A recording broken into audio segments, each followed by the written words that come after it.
Well, g'day, welcome back to Now We Can See It, and we're heading off to ThunderBirds. Well, it's well known in Queensland for this wonderful little spot, especially if you've got kids like ourselves. And the Zipline, of course, is a main feature there. Of course, there's plenty of other things to do, including a new area which is full of machinery for the kids to have a go at. And of course, Dad wants to have a go at that too. Anyway, let's have a look at some of the tips and video clips so you too can get a better understanding and be more, I guess, well equipped for when you arrive.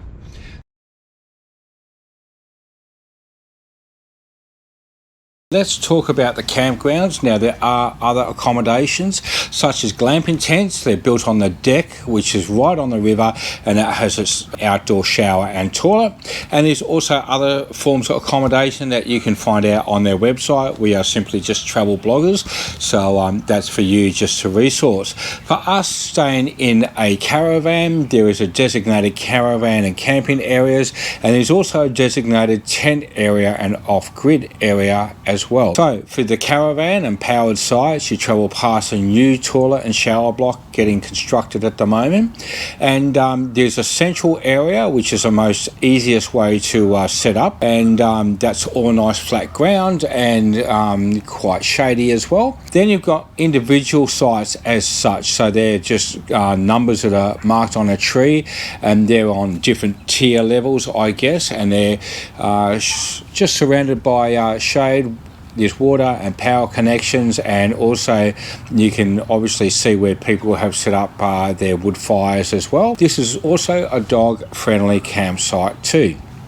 One of the things when we were there, that there was some washout in regards to the individual camping areas, and for us to unhitch our 23-foot caravan, we needed to grab some heavy rocks and put them in the washout, so when we unhitched we could drive the vehicle out. It is hilly once again, so the actual park grounds where you set up is flat. However, where you camp to walk down to the closest area would be the mine.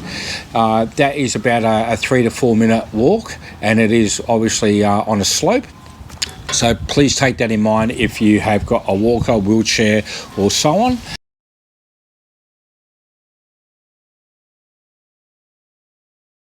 Zipline. Now, I want to make this perfectly clear before we start. Okay. I am all for getting involved and, doing this type of thing, but I do believe that there is a limit with it, especially with children in their age bracket. So for myself and my daughter, who was 8, I think this should really be the youngest that you should be trying to encourage your children to do.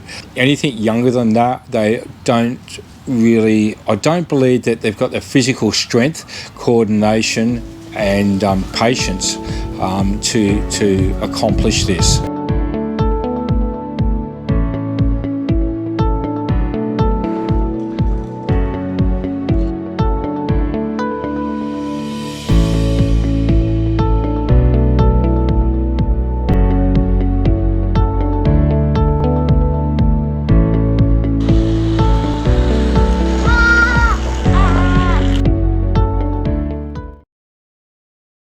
Let's talk about the mine. Now, the mine is fairly important information here that I wish I had known beforehand. So here we go.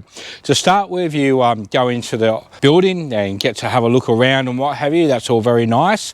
And then you pay for your mining certificate. And here's a photo of Grace with one. Once you've received that certificate and you've got your bucket and your little pick, you have two options. You can either use the bucket and pick and go up to the mine. Now, it is very rocky, very loose gravel, so I saw many people, especially on the way down, picking one hand bucket and the other actually falling, and so it's not really something I would recommend if you are not fit. Other thing too, as you can see from this photo, once you are up there, there is absolutely no shade whatsoever. So if you are going to go up there, you need a good probably 20 minutes or so. There's like crater holes everywhere, and you get your pick and you basically chip off that, because the rest of the ground is so just rock hard, it's near on impossible to break apart. So you will need sunscreen lotion, your hat, and plenty of water when you are going up there. So you're carrying that on top of the other bits and pieces that you obviously your kids are very, very excited to be doing this discovery. The other way, if you've got smaller kids, and it's much better, I think, is within the area that you go into, that is the shed, there's you can buy a little bag, and in that's got a broken rock and what have you, and there's a little water tray, running water tray, and the kids can wash the rocks there, a little bit like panning for gold, so to speak, and find whatever they're going to find there. Now, once you've going back to the actual mine, the main event, one of the things that I may have missed perhaps was once you've paid for your ticket, just say for argument's sake that's $10 a head, and you've got your bucket and you can only fill it to that height, you come down and you lay it across the table, which looks like this, and they go, well, I think maybe this has got something in it, and you go, fantastic. And if they were to cut that rock, then that's going to cost you even more money. So if you've got a fair amount of kids, or you've got your grandkids, or whatever it is, that particular episode not only is a long hot day, but it's also going to work out a little bit expensive.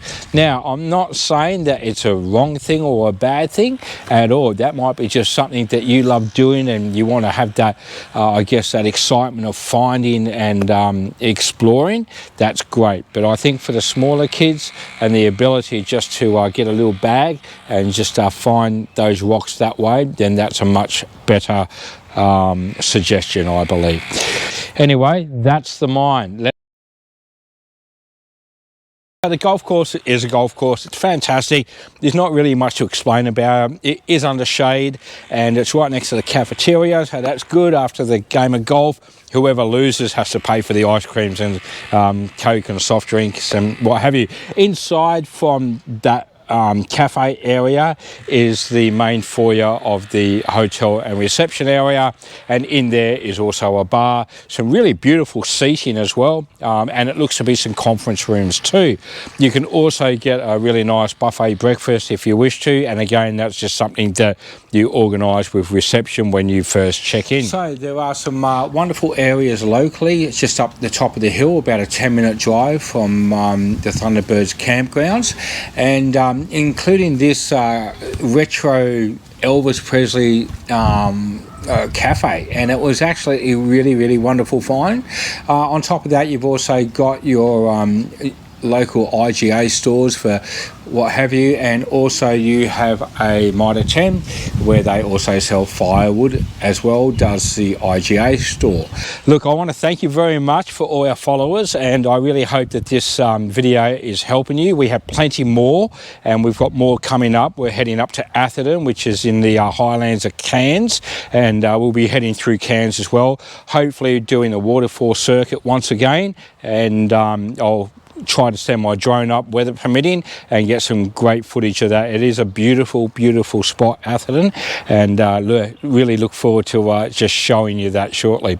Don't forget to follow us on our Facebook page and subscribe if you're on YouTube. We're also on Instagram as well. So look, we just do this for a bit of fun, a bit of information, and obviously what's happened, if you have been following us, is my wife was diagnosed with terminal cancer. It has changed the way that we have done everything. We were going to travel around Australia. Now we're limited on that, but it doesn't stop us. We're still travelling. So we want to really thank you, especially to the kind people at their Feel Good family, and also to Splitters Farm. They've really touched our heart and really made it special when we arrived there, and put us up in one of their glamping tents. We really can't speak highly enough of Splitters Farm and the entire crew and family that who own it. Anyway, God bless, and we'll see you next time. Hooroo.